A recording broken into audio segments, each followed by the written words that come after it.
got a major rebuild under Barry Odom. Devin, Mockobee, we just talked about him, the lone returning starter, such a terrific story.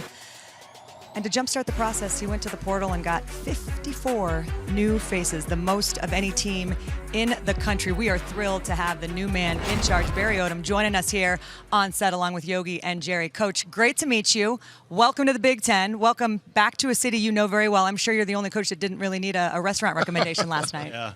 Thanks so much for having me and being able to spend some time with you guys. So much respect for the job that you guys do. Continue that. Thrilled to be here, thrilled to represent and be the head coach at Purdue. We're excited. 37 days from today, we're kicking this thing off. Who's counting? And our team will be ready to go. Yeah, I know you will be ready to go. And we just mentioned what you were able to do at UNLV in a very short amount of time. When you come in to take over a program where you're kind of starting over from scratch, there are so many things that need to be done. What was 1A when you got to West Lafayette? I think the first thing, I wanted to meet with the team that was still there, and there weren't many guys left. I mean, most everybody had already left, after the season was over, before the new hire was made. But I wanted to have meetings with those guys. So I had a team meeting and then had individual meetings with every player that was still left on the team. And then it was about building the staff, building the organization, and then just going to work, laying the foundation, the habits, what it's going to take, pouring into our student athletes and giving them hope, vision, and belief on what we were going to be as a program, and then your daily consistent actions on what they needed to look like. It's been a fast 7 months. Oh, I thought you were going to go again. Oh, I mean, I can keep going. Yes. All right, Coach. Well, I guess when you talk about the 7 months that you've been there, Devin Mockobee, I do want to ask you about him because he's one of your 3 players that you brought here today. He is what represents, I think, a lot of what is good about college football, and a guy who decided to stay. Your only returning starter. He's a terrific running back. He wants to get his chemical engineering degree. What is it about him when you first sat down with him that made you realize you had somebody really special? Yeah, I look at really the values of Purdue, and I've started talking about the Purdue way on toughness and discipline, trustworthiness. Devin embodies all of that, and he's a couple hours short of getting his chemical engineering degree, which is substantial in the world of graduating from Purdue with that. Also, he's 1,200 yards away from being the leading rusher in Purdue history. So he'll go down as one of the great ones, and he does it every single day on his habits, his work ethic. He's got respect in the locker room. He has been able to help galvanize all the newcomers with the returning players and the high school guys that we had come in. Certainly excited for him to represent our program. Coach, this is the 3rd time you've started the program. What did you learn from the first 2 times that maybe changed? Yeah, there's, as you know, in the head coaching chair, there's not a manual that they hand you and say, hey, you've got this issue. The answer's on page 7. Every team's different. Every program is different. But I do know to the core of it, this team is and was hungry for structure and discipline. And then at the end of the day, it's still based around real true relationships built on openness, honesty, love, those things that teams crave. And I think that in the world that we get a chance to coach in today, how exhilarating it is to be able to build and galvanize a team together, find ways to connect them, whether you have them for 7 months or 5 years. It's our job to make them the best they can be in that short time. So from the beginning of this short time you've been with them and you started to instill that hope and that connectivity, what have you noticed from week 1 of doing that to now when you hear about a player run workout or you connect with a player in a one-on-one meeting that has changed? Yeah, there's so many. When you take a step back and look on the progress that has been made in 7 months, most of it is player-led, and that's exciting because the habits are aligning to winning habits on the discipline, the accountability, the work ethic, the gains that we've made physically. We look like a different football team than we did in January, which is a great thing. And then now the application of all those things, okay, can you do it consistently? And understanding that our margin of error is very, very slim, and that's okay. Just embrace who you are, be really good on the line of scrimmage, find ways to be exceptional in special teams, win the turnover margin. Situational football, we've got to be a smart team. And then we've got to give them the confidence to go play free, play fast, play aggressive, and play confident. You played defense. Your coaching background's defense, but you've been a head coach now. This is your 3rd time. So do you lean offensively, defensively, or do you lean CEO? Coach, on offense, I just draw up touchdown plays. And I say, hey, run these. That's all it is.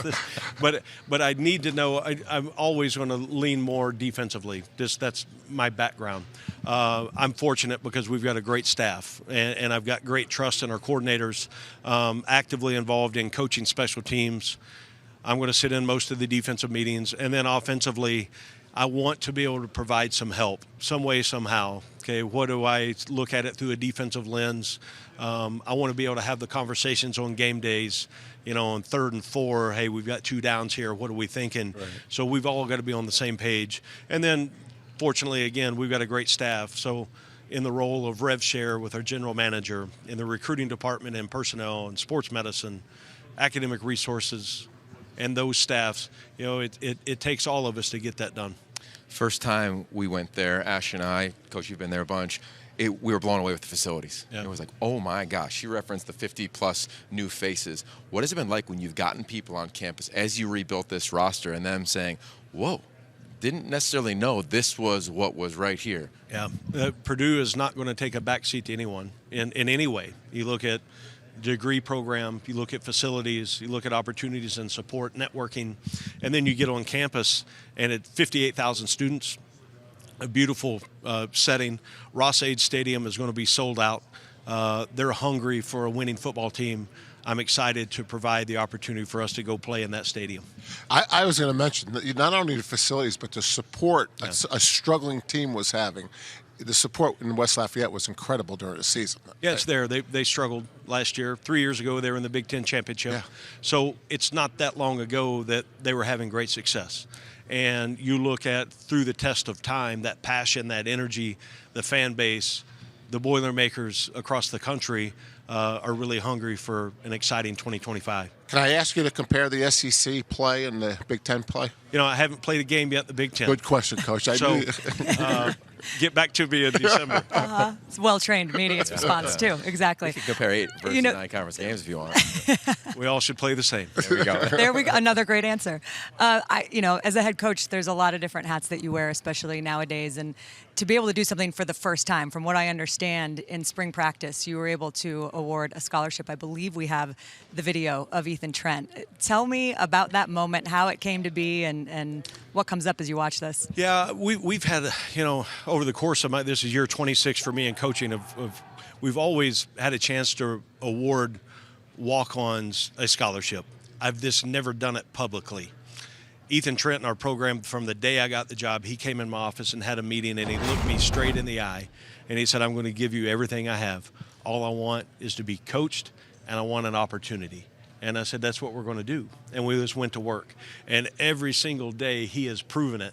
And then he's earned the respect of his teammates, and then he's performed on the field at a high level, in the classroom, and then in the community. And to be able to do that, I knew that the team would respond and be so happy and celebrate his success. Coach, I'll say this to your point. We've talked about all the changes the last 3 days.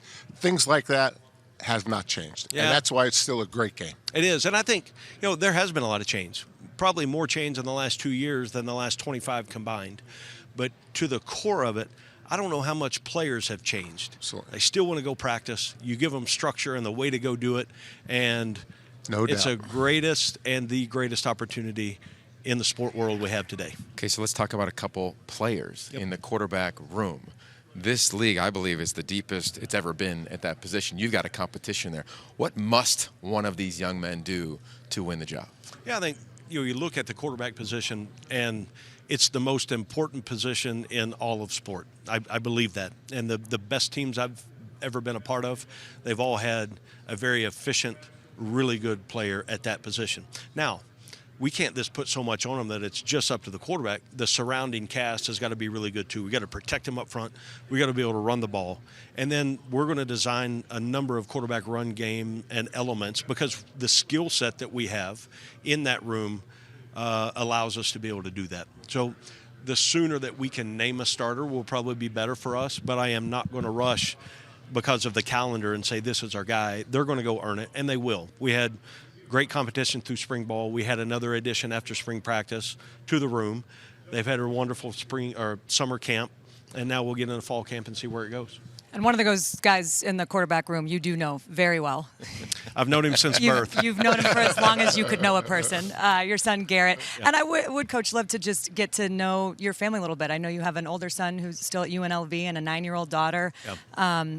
I think family is such an important part of being able to do what you can do. And you've talked about your wife before and everything she brings to the mix and what your family means to you. Just what is it like being a dad and coaching these young men who are literally your son's ages? Well, it's amazing. The game of football has given my wife and I so many things and the opportunities to try to play a small part in young men's life. And then when they leave our program, hopefully we've done enough as a family to change their outlook and to make our society a better place. But I've got an opportunity. I coached my oldest son here at UNLV, which was remarkable.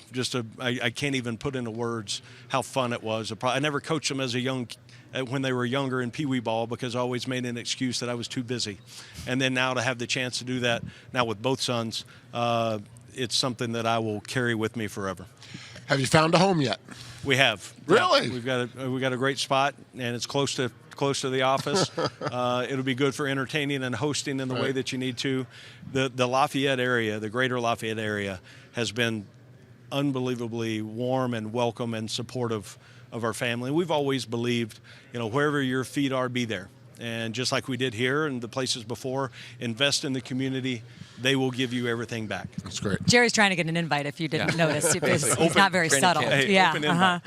We're going to let you go, but I just want you to, can you confirm one fact? Because there's a lot of stuff on the internet and you don't really know what's true and what's not true. But the favorite fact I found about Barry Odom was that you played your entire high school career with a torn ACL. And in fact, ran for 39 touchdowns your senior year. Are those facts? Well, those are facts. Okay. I did. I tore my ACL my freshman year, so not my entire high school career, but the last 3 years I did. And it was a point in time years ago that, the surgery wasn't probably the right thing to do on the way that the injury was. I had enough muscle structure to be able to withstand what it needed to be. We had a great offensive line. That's the only reason I scored 39. I had 6 or 7 called back, so the number should be higher than that. See, those are the facts that we need. We'll go back and make sure those articles are corrected. Barry Odom, looking forward to watching you rebuild this thing in West Lafayette. Thanks so much for the time today. We appreciate it. Thank you, guys.